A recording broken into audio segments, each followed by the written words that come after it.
히브리서 10장 11절에서 14절 말씀입니다.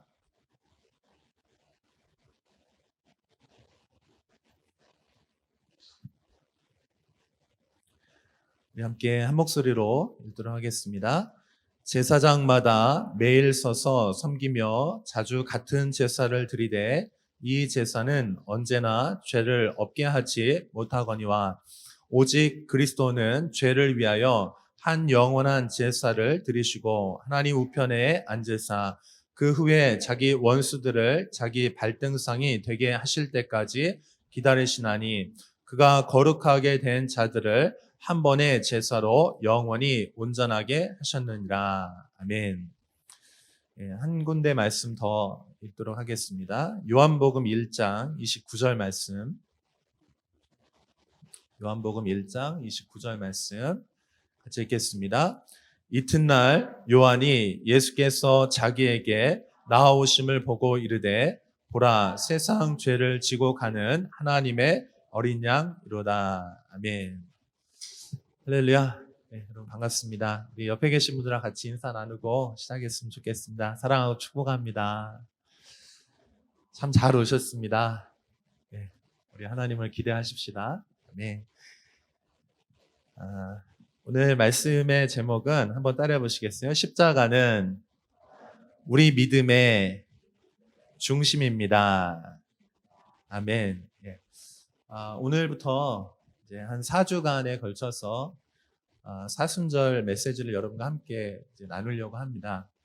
4월 4일이 이제 부활 주일인데요. 저희가 부활 주일 앞두고 이제 사실 사순절은 예수님의 그 고난과 십자가에 대해서 이제 깊이 묵상하는 이제 그 교회 전통인데 2월 17일부터 이제 사실 시작이 됐는데 저희가 이제 곧 이전에 나눈 메시지들이 있어서 그것들이 이제 마무리되고 이번 주부터 해서 앞으로 부활절까지 그렇게 저희가 이제 십자가와 예수님의 그 보혈에 관련된 메시지들을 여러분과 함께 나누려고 하는데요. 여러분 기대하시면 좋겠습니다. 저도 이 기간들이 엄청 기대가 되고 또 여러분 안에 이 기간 안에 예수님을 특별히 사랑하게 되고 또 예수님의 그 실제적인 하나님의 그 놀라우신 치유와 회복의 능력들을 여러분 경험하게 될 줄로 믿습니다. 토마스 아킨피스라고 하는 분이 계세요. 15세기의 신학자신데 그분이 이런 고백을 했습니다. 십자가에는 건강이, 십자가에는 생명이, 십자가에는 마귀로부터 보호가, 십자가에는 천국의 달콤함이, 십자가에는 마음의 강인함이, 십자가에는 성령의 기쁨이, 십자가에는 고결함의 극치가, 십자가에는 거룩함의 완성이 있다. 십자가 없이는 영혼의 건강도 없고 영생의 소망도 없다. 여러분 우리가 기독교를 하나의 상징으로 또 이미지로 이렇게 이야기할 때 제일 첫 번째 여러분 생각나는 것이 아마 십자가가 아닐까 생각이 듭니다. 예수님에 대해서 또 기독교에 전혀 모르는 사람에게 가장 이 어떤 상징적인 이미지로 하나를 전달해라 꼽으라고 하면은 아마 예수님의 그 십자가에 대해서 우리가 그렇게 전할 것입니다. 그만큼 예수님의 그 모든 사역과 또 예수님이 우리를 위해서 무슨 일을 하셨고 또 예수님이 누구신지를 드러내는 가장 중요한 그 주제가 바로 십자가이기 때문에 그렇습니다. 제가 여러분 그 종이 나눠드린 그 페이퍼의 요약문에 보시면 설교자 데릭 프린스라고 하는 분에 대해서 이렇게 소개를 해놨는데요. 이 데릭 프린스 설교자는 이제 영국 분이신데요. 캠브리지에서 철학 교수로 이렇게 가르치시다가 세계 2차 대전에서 이제 전쟁에 참여하는 가운데 갑자기 이제 원인 모를 병에 걸리게 됩니다. 그래서 고통스러워하다가 그 가운데 이제 예수님을 다시 만나게 되고 또 하나님의 말씀의 능력을 경험하게 되면서 그가 놀라운 하나님의 사람으로서 하나님의 말씀을 증거하는 삶을 그렇게 사셨는데 그 인생의 말년의 여정에 그분이 이런 얘기를 하셨어요. 교회 안에서 십자가에 초점을 맞춘 대담한 설교를 들어보기 힘들다 하면서 그분이 한탄을 하셨다고 해요.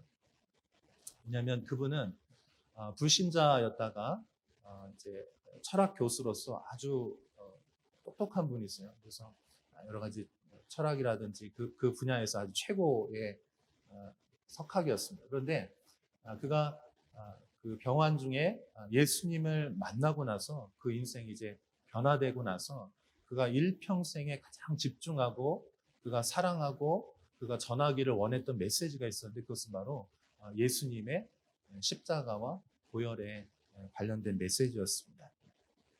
그래서 그분은 설교할 때마다 말씀을 나눌 때마다 고린도전서 2장 2절에 나와 있는 그 바울의 고백에 대해서 늘 기억했다라고 합니다. 제가 한번 읽어드려 볼게요. 고린도전서 2장 2절 말씀입니다. 내가 너희 중에서 예수 그리스도와 그의 십자가에 못 박히신 것 외에는 아무것도 알지 아니하기로 작정하였습니다. 여러분 우리가 신앙생활 하다 보면은요 여러 가지 주제들이 많이 있어요. 제가 서점에 가는 거 참 좋아하는데 기독교 서점에 가도 보면은 서가에 수천 권, 수만 권의 책이 엄청나게 많이 이렇게 있거든요. 근데 그 중에서 예수님의 십자가에 관련된 그 주제만을 모아놓은 책들은 보면 사실은 한 10분의 1도 안 됩니다. 한 5%나 될까? 그만큼 우리 신앙에 있어서 이제 서점에 그렇게 많은 주제의 이야기들이 있다는 건 무슨 얘기냐면은 사람들이 기독교 신앙을 가지고 있으면서 수많은 다양한 주제들이 있다는 것이죠. 그리고 우리도 마찬가지입니다. 우리가 신앙생활 하면서도 우리의 관심과 또 우리의 필요한 것들, 또 우리가 알고 싶어하는 것들이 다양한 많은 주제들이 있습니다. 그런데 여러분, 이 모든 주제들은요, 한번 따라해 보시겠어요? 예수님의 십자가로 나아가야 합니다. 아멘. 여러분, 우리가 신앙생활 하다 보면 어려움이 있죠. 어려움이 없을 수가 없어. 어려움이 있는데 그때 여러분이 여러분이 가지고 있는 어떤 문제든지 간에 그 문제를 진정으로 해결하고 그 근원적인 해결을 하기 위해서 어디로 나아가야 되냐면요. 여러분에게 도움을 줄 수 있는 지혜의 말씀도 있고 해결할 수 있는 어떤 지식의 말씀도 있고 또 뭐 여러 가지 다양한 주제들이 많이 있잖아요. 근데 그 모든 주제들을 한다고 해서 그것이 여러분에게 잠깐의 해결, 잠깐의 지혜, 잠깐의 인도함을 줄 수는 있을지 모르겠지만 여러분 인생의 가장 근원적이고 여러분 하나님과의 관계로 돌아가게 하고 다시 여러분의 영혼이 살아나게 할 수 있는 그 진정한 한 가지를 꼽으라고 한다면요. 여러분 예수님의 십자가인 줄로 믿습니다. 그래서 예수님께서는 그렇게 말씀하십니다. 그리고 이 바울은 고린도전서에 보면 바울 복음이 아주 정수죠. 고린도전서 거기 보시면 예수님은 예수님과 그분이 십자가에서 못 박히신 것 외에는 다른 것들 전하지 않는다 이렇게 말하는 것입니다. 그만큼 중요한 것이죠. 저도 몇 년 전에 한 10년 안쪽으로 이제 그런 경험들이 있었어요. 교회 안에서 성도님들 섬기고 있었습니다. 그런데 교회 안에 여러 가지 갈등들이 있었고 또 그 문제들을 해결하는 과정에서 제 마음 안에 너무 갈증이 나고 목마른 거예요. 그리고 사람들의 마음은 너무나 갈라져 있고 상처받았고 아파하는데 그 문제들을 해결할 수가 없는 거예요. 그리고 이 교회를 주님의 몸으로 이렇게 세워야 되는데 어떻게 해야 될지 몰라서 제가 주님께 간구하는 어떤 그런 시간들이 있었습니다. 그때 주님께서 제 마음속에 번뜩 이제 생각나게 하신 어떤 한 가지가 있었는데 십자가였어요. 십자가. 그런데 제가 그 십자가, 그렇지 십자가지. 복음은 우리의 복음의 가장 중심에 십자가가 있지. 그래서 제가 십자가에 대해서 궁금해서 뒤지기 시작했어요. 십자가에 대해서 정말 알고 싶은 거예요. 복음 중에서도 특별히 십자가. 그래서 이렇게 쭉 이렇게 자료들을 찾다 보니까 의외로 그 주제가 정말로 십자가에 대해서 알려줄 수 있는 분이 그렇게 많지가 않다. 그러니까 십자가에 대해서, 예수님에 대해서 설명해 놓은 것은 많은데, 제가 그 당시에 이제 고민했던 건 뭐냐면, 예수님에 대해서, 교회에 대해서 사람들이 많이 알아요. 그런데 실질적으로 하는 행동들을 보면은 전혀 그렇지가 않은 거야. 서로에게 상처를 주고, 서로에게 아픔을 주고, 또 나의 주장들을 하는데 전혀 상대방에게 와닿지 않는. 왜 복음에 대해서 이야기하고, 왜 교회에 대해서 이야기하고, 왜 이것들을 이야기하는데 변화되지 않을까? 사람은 변화되지 않을까? 제가 그런 마음 중에 십자가에 대해서 정말 알고 싶다. 이런 궁금증을 가진 적이 있습니다.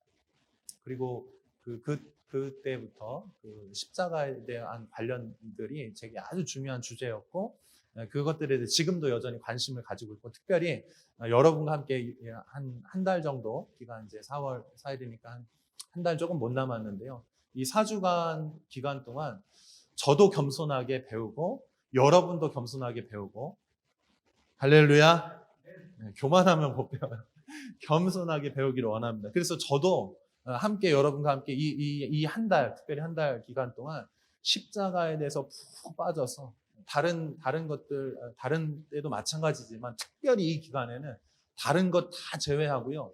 온전히 주님의 십자가에 대해서, 그 주님의 그 보혈에 대해서 우리가 깊이 있게 알아가면서 우리 삶에 여러분 구체적인 변화들이 일어났으면 좋겠습니다. 아멘. 여러분 겸손한 마음으로 함께 이 시간을 함께 해주시기를 축복합니다. 왜냐하면 제가 이렇게 말씀드리는 이유가 있어요. 왜냐하면 십자가에 대해서 말하지만 안 바뀌는 거예요. 십자가에 대해서, 그러니까 예수님에 대해서 말하지만 제가 진짜 궁금하고 답답하고 갈증을 느꼈던 거는 예수님을 정말 경험한 사람이 저한테 와서 예수님에 대해서 얘기해 주었으면 좋겠다. 또는 그런 사람이 내 주변에 혹시 있으면 너무 좋겠는데 그것이 없다면은 누군가 이 수많은 예수님 이후에 2000년의 역사 동안 수많은 크리스천들이 있었는데 그들 가운데 어떤 누군가 분명히 그 예수님에 대해서 경험을 했고 그 예수님을 정말 친밀히 알고 마치 요한이 그 예수님 품에 안겨서 주님을 그렇게 경험하고 알았던 것처럼 누군가 나에게 예수님이 대해서가 아니고 예수님을 전달해 줬으면 좋겠다. 제가 사실 그런 마음이 있었거든요. 저 화 안 났습니다. 제가 너무 심각하게 말해가지고. 근데 정말 제 마음에 그런 갈증과 갈망들이 있었어요. 여러분 아브라함 카이퍼라고 하는 그 네덜란드를 구한 총리이면서 또 신학자이면서 목회자이면서 너무 귀한 하나님의 사람이죠. 근데 그분의 일상에도 똑같은 경험들이 있었어요. 그분도 이랬습니다. 그분이 굉장히 똑똑한 분이셨어요. 그래서 최고의 학부를 나오고 공부를 하고 목회자가 됐습니다. 그래서 그분이 이제 시골로 이제 초임 목회를 하기 위해서 갔는데 그곳에 이제 설교단에 서서 설교를 하기 시작합니다. 근데 이분은 그 당시에 이제 유럽의 학풍이 자유주의였어요. 그래서 이 하나님의 이 성경에 대해서 아주 철저하게 분석하고 엄청나게 학적으로 이렇게 분석하는. 그러니까 이분도 그런 공부를 하고 그런 신앙을 가지고 시골에 이제 목회하기 위해서 갔습니다. 근데 목회를 하는데 첫날 설교를 했는데 막 성경에 이런 자료가 어떻고 무슨 자료가 어떻고 하면서 논리적으로 설명을 했는데 설교가 다 끝난 다음에 그 할머니 권사님이 오셔가지고 목사님의 손을 딱 이렇게 붙잡으면서 목사님 다음 주에는 예수님의 십자가에 대해서 설교를 해주세요. 이렇게 하고 갑니다.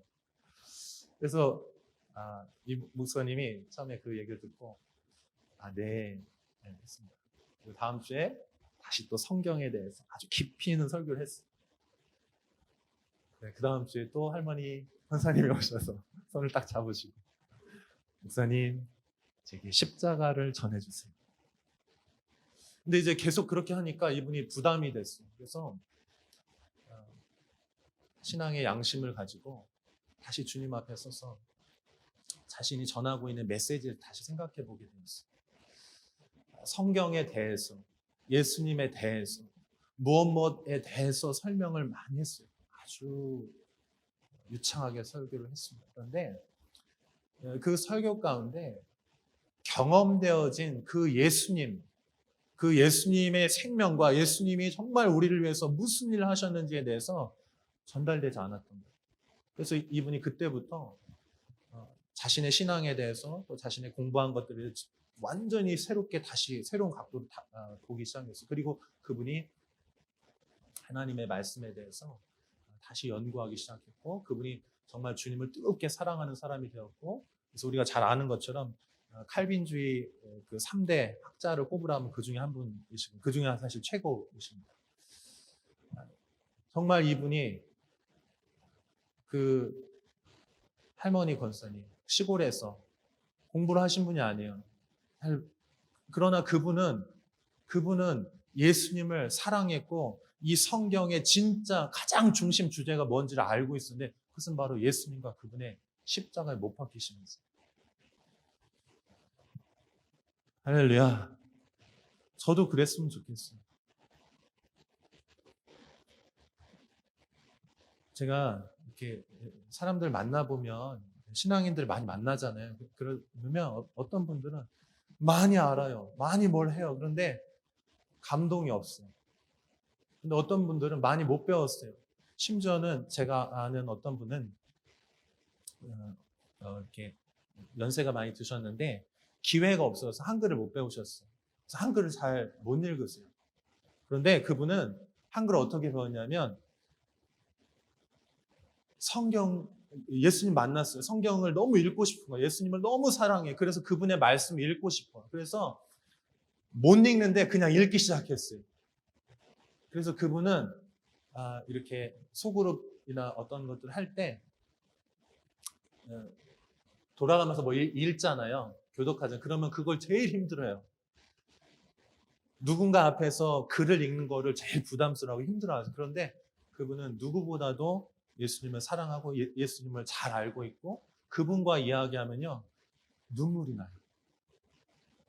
그러니까 여러분, 우리가 얼마나 많은 지식을 가지고 있고 또 얼마나 많이 이것들을 논리적으로 이해하느냐보다 그거를 더 앞서는 건 뭐냐면요, 이 하나님의 말씀을 향해서, 우리가 예수님을 향해서 우리가 어떤 마음의 태도를 가지고 정말 그분을 원하느냐가, 그것이 정말 우리의 신앙의 우리의 진짜 우리가 주님과의 관계를, 그것이 결정짓는단 말이죠. 아브라함 카이퍼 박사님이나 또 여기 데릭 프린스 목사님도, 이 설교자도 마찬가지입니다. 여러분, 우리가 주님과의 관계에 있어서 많은 지식들이 우리를 속이도록 여러분 그렇게 허용하지 마시고, 우리의 마음의 중심이 아주 단순하면서도 아주 집중적으로 예수님을 향하실 수 있기를 축복합니다. 바울이 그랬던 거, 바울. 그리고 주님의 사도들이 그랬고 주님의 제자들이 그랬어요.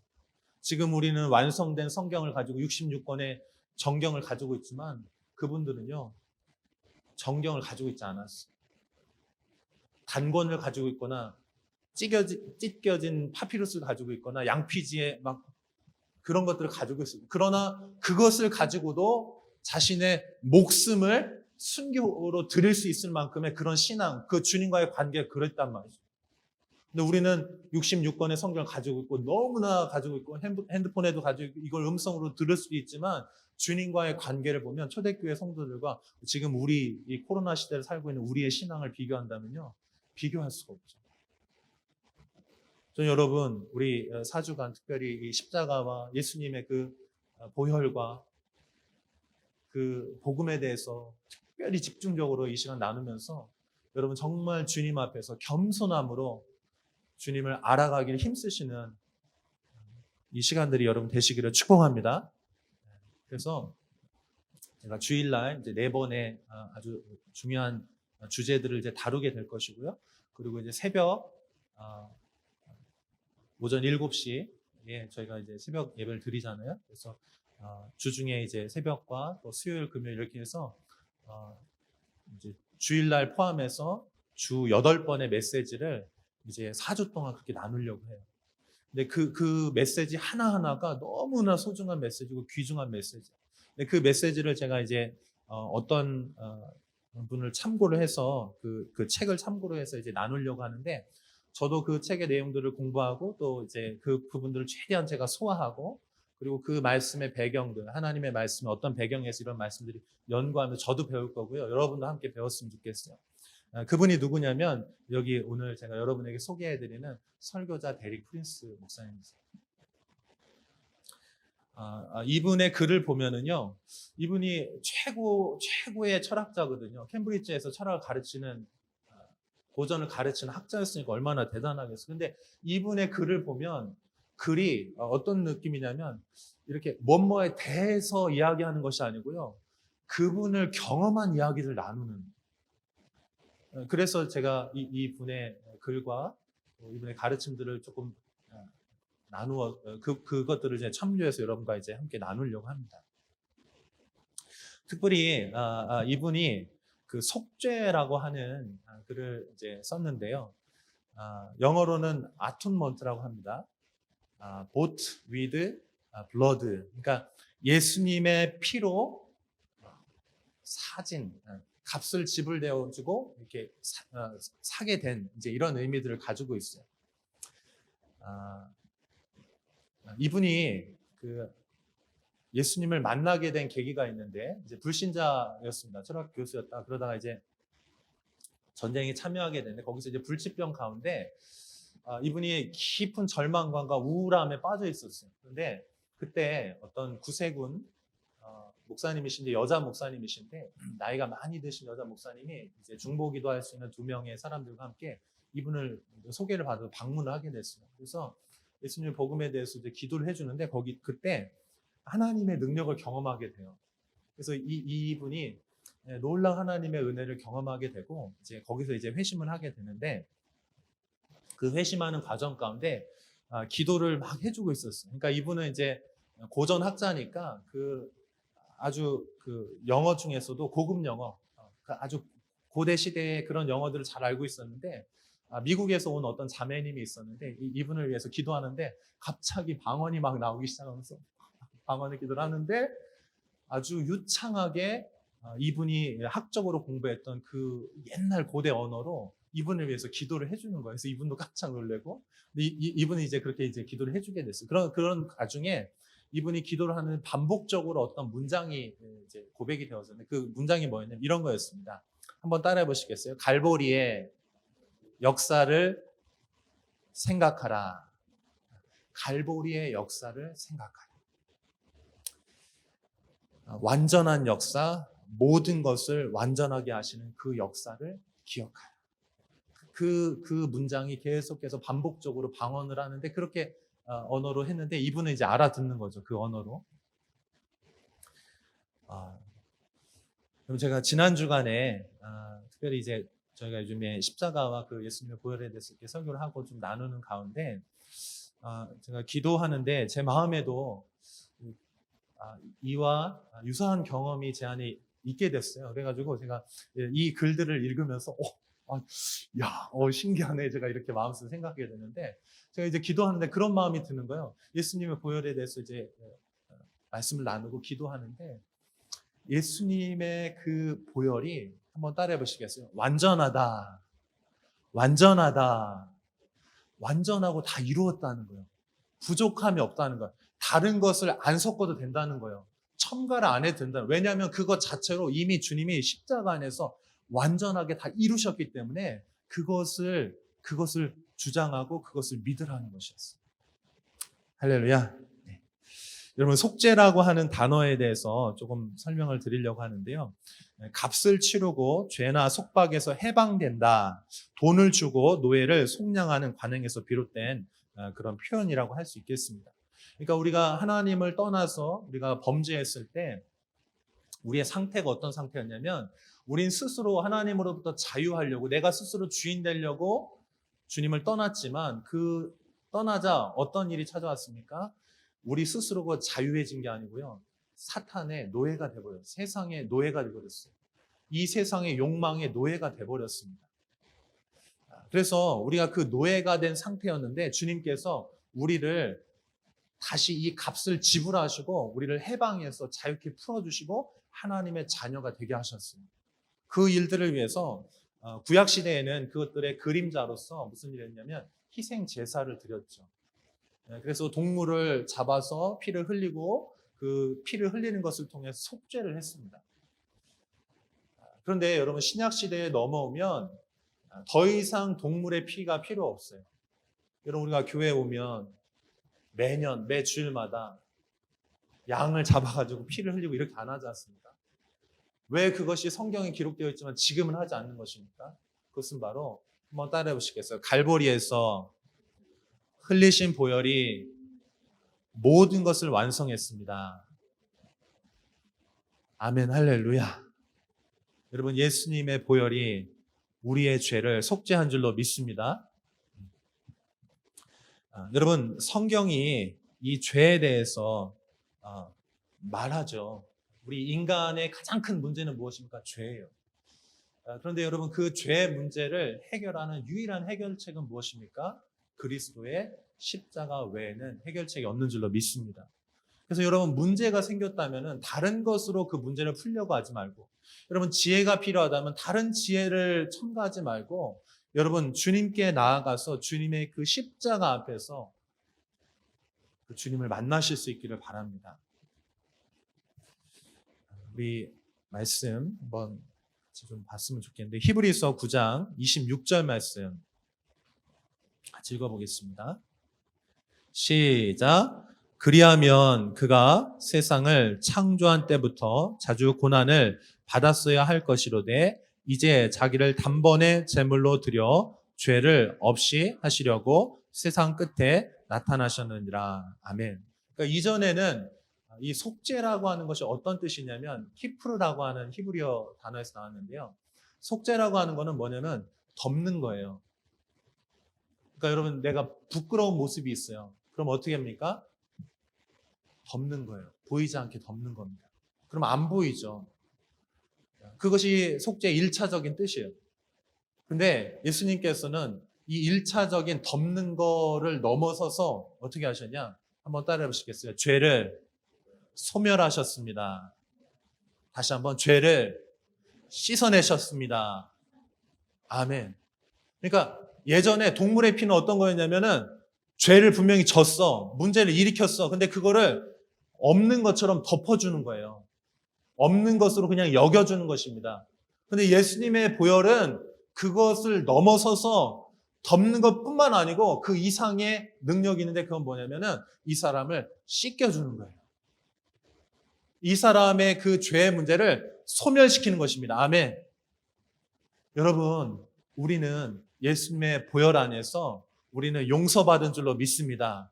우리는 깨끗하게 되었어요. 그래서 여러분이 이제 우리는 여전히 죄인이지만 예수님의 보혈을 의지해서 우리는 이제 하나님의 길을 걸어갈 수 있는 사람들이 되었습니다. 여러분 세상이 큽니까? 하나님이 큽니까? 큰 소리로 세상이 큽니까? 하나님이 크십니까? 목소리가 작은 건 세상이 크다는 고백이야. 다시 한번 여러분 세상이 큽니까? 하나님이 크십니까? 여러분 정말 그 믿음의 고백이시기를 축복합니다. 근데 여러분 우리가 느낌적으로 어떠냐면 우리가 하나님 믿는데 세상 가면 위축될 때가 있어요. 알아. 교회 가면 그렇게 대답해. 근데 실제 우리 세상으로 들어가면 위축되어지고 상처받고 피하고 싶고 도망치고 싶고 이런 마음이 우리 안에 솔직히 있어요. 근데 주님께서는 뭐라고 말씀하시냐면 세상을 정복하고 다스리고 치유하고 회복하라고 말씀하시는 거예요. 근데 주님이 그렇게 명령하셨다면 그걸 할 수 있는 능력도 주셔야 되잖아요. 근데 그 세상을 변화시키고 치유하고 회복하고 사람들을 살릴 수 있는 유일한 능력, 그 대안, 그 죄에 대해서 해결할 수 있는 유일한 치유책, 그것은 무엇입니까? 예수님의 피예요. 피. 예수님의 보혈. 예수님의 십자가 사건 앞에서 우리가 그 사건으로 인해서 새로워질 때 우리는 세상에 나가서 위축되는 자들이랑 세상을 변화시키는 자들이 될 줄로 믿습니다. 그래서 여러분 이 십자가에 대해서 우리가 이 한 달 특별히 집중해 보자는 거예요. 왜냐하면 내가 세상에 가면 세상이 부럽고 세상을 따라가고 싶고 세상의 유혹을 느끼고 세상의 핍박이 두렵고 이런 것들이 우리의 솔직한 마음이라고 한다면은 우리 이제 정직하게 주님께 나아가서 주님의 능력으로 우리가 씻김 받아서 덮어주는 정도가 아니고요. 부끄러움을 수치를 가려주는 정도가 아니고요. 새로워져서 새로운 능력으로 덧입혀져서 이 세상 가운데 우리가 빛으로 소금으로 살아갈 수 있기를 축원합니다. 그래서 여기 보시면은 이제 자기를 단번에 제물로 드려 죄를 없이 하시려고 이렇게 표현되어 있잖아요. 없이 하시려고 세상의 끝에 나타나셨다.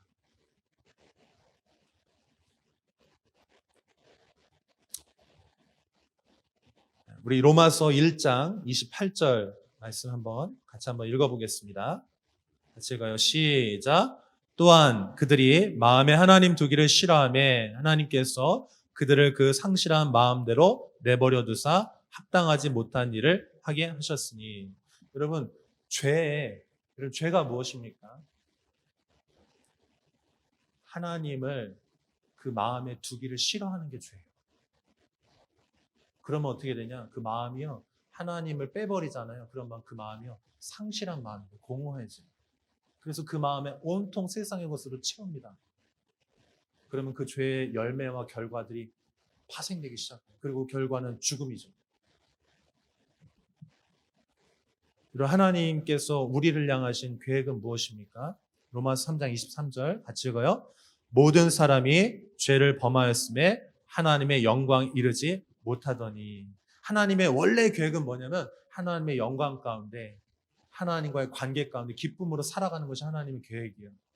근데 하나님을 마음에 두기를 싫어하고 공허한 마음이 되어서 범죄들을 하기 시작할 때 하나님의 영광이 이르지 못합니다. 여러분, 우리가 하나님의 영광 안으로 다시 들어가고 하나님의 그 선하신 계획 안에서 이 세상 가운데 정말 빛으로 소금으로 기쁨으로 살아갈 수 있는 유일한 방법, 유일한 치유책은 예수 그리스도의 십자가와 보혈인 줄로 믿습니다. 여러분, 그것을 주장하십시오. 그것을 여러분 믿으시길 바랍니다. 다른 것으로 여러분의 문제가 해결될 수 없어요. 자꾸 다른 샛길로, 다른 것들로, 여러분 다른 것들 수만 가지 다 합쳐서 그걸 가지고 그 문제를 해결하려고 해도요. 여러분, 하나님과의 관계 문제의 그 해결은요. 결국은 그 문제잖아요. 여러분 지금 자꾸 여러분 마음 가운데 하나님을 떠나고 싶은 마음, 세상을 향하고 싶은 마음, 세상의 능력을 어떻게 해보고 싶은 마음들, 또 교회 와서 시간을 많이 보내면 세상 애들이 계속 공부하는데 이 시간에 나 뒤처지는 거 아닌가 막 이런 마음 들잖아요. 초조한 마음들 들잖아요. 근데 여러분 아닙니다. 여러분 그 마음의 여러분의 생각과 그 마음의 상태들을 여러분 잘 분별해 보세요. 여러분 하나님을 떠나는 순간 끝나요, 우리 인생. 여러분 우리가 진짜 이 세상을 이겨고 이 세상을 앞서가고 또 이 세상을 앞서가는 것뿐만 아니고 이 세상을 섬길 수 있는 그 능력의 비결은요.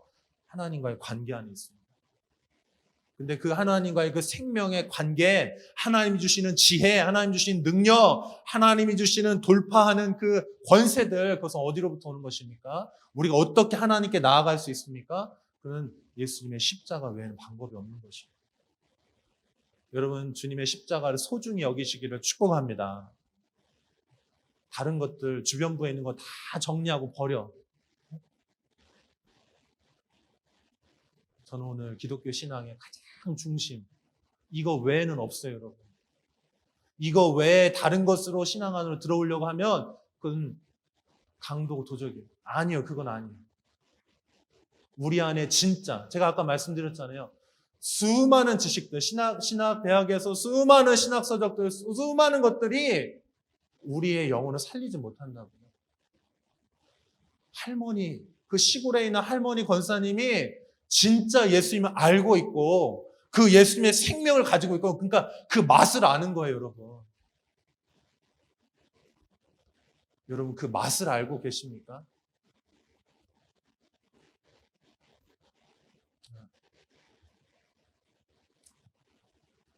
시골에서 올라온 어떤 부부가 있었어요. 서울에 갔는데 참기름을 사서 이제 비빔밥 해 먹으려고 이렇게 했습니다. 근데 먹어보니까 참기름이 아닌 거예요.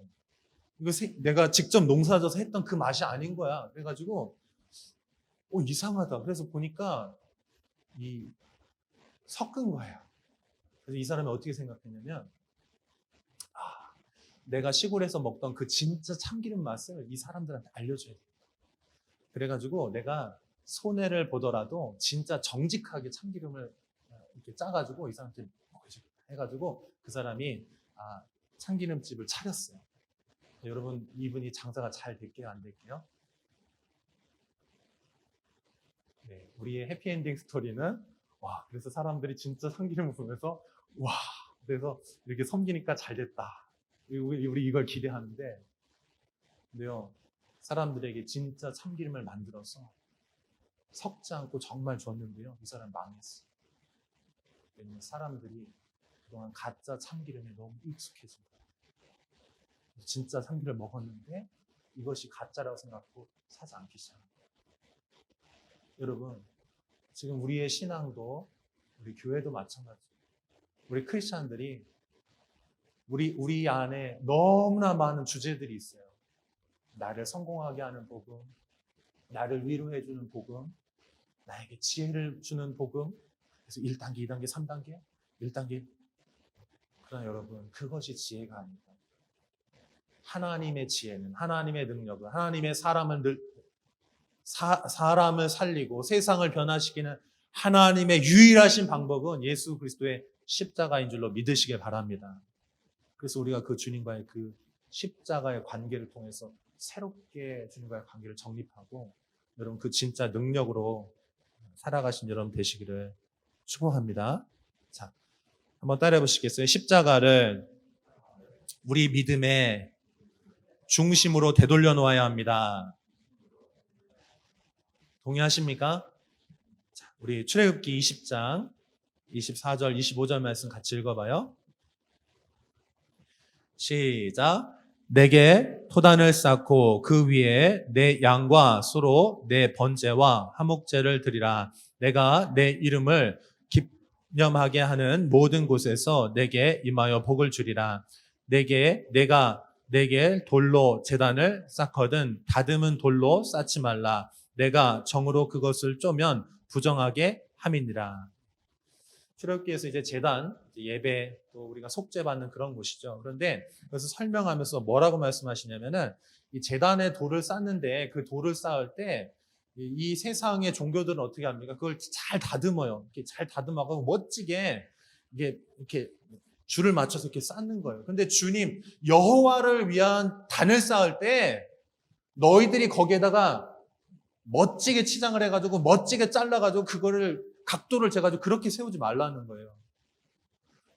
자연석 있는 그대로 첨가하지 말고 있는 그대로 돌덩이들을 가지고 그것들을 세워가지고 그렇게 단을 쌓으라는 거예요. 여러분 이게 무슨 얘기입니까? 여러분 우리 신앙에 여러분 치장하는 것들을 다 이제 내려놓는 거예요. 아멘. 우리가 주님과의 관계에 있어서 정말 원색적이고 정말 너무 그냥 그 주님의 그 피 묻은 그 십자가, 주님이 우리를 위해서 갈보리에서 하신 그 역사를 여러분 기억하시기를 축복합니다. 우리 너무 많이 포장돼 있고 너무 많이 다른 데 신경을 빼앗겨 있어요. 그거 다 걷어내시고 슬림하게 다이어트 하시고 제거하시고 핵심만 남기는 거예요. 가장 핵심만 남기는 거예요. 그 핵심이 무엇입니까? 예수님입니다. 예수님이 우리를 위해서 십자가 갈보리에서 행하신 그 보혈을 여러분 그것을 남기신 여러분 되시기를 축복합니다. 다시 한번 우리 히브리서 10장 14절 말씀 읽고 기도하겠습니다. 같이 읽어요. 시작. 그가 거룩하게 된 자들을 한 번의 제사로 영원히 온전하게 하셨느니라. 아멘. 여기 보면 영원히 온전하게 하셨는 완료형이에요. 그러니까 여러분 완전하게 여러분 이미 그 십자가와 보혈 안에서 이미 해결하신 줄로 믿습니다. 다른 것이 더 필요하잖아요. 2000년 전 그 안에서 완전한 제사를 드렸어요. 히브리서 아시죠? 구약의 레위기와 같은 것입니다. 그러니까 예수님을 대제사장으로 그렇게 표현을 해요. 그리고 대제사장이 속죄하기 위해서 구약에서 제사를 드리지 않습니까? 그런데 이 신약에서 예수님은 자신이 대제사장으로서 희생의 제물을 드리는데 그 제물이 누구냐? 자기 자신이었어요. 자기 자신을 희생의 제물로 드리셔요. 성령님의 도우심을 통해서 그렇게 드리시고 하나님 아버지께 나아갈 수 있는 그 화해의 길, 속죄의 길, 하나님과 화평케 하는 그 길을 열어놓으셨습니다. 여러분, 우리가 예수님의 이 십자가에 이루신 이 완전한 제사, 완전한, 영원하고도 완전한 이 주님의 제사가 있다는 거 여러분 기억하시고 그것을 믿으시고 받아들이시고 하나님과의 관계가 여러분 열려지신 여러분 되시기를 축복합니다. 우리 같이 기도하겠습니다.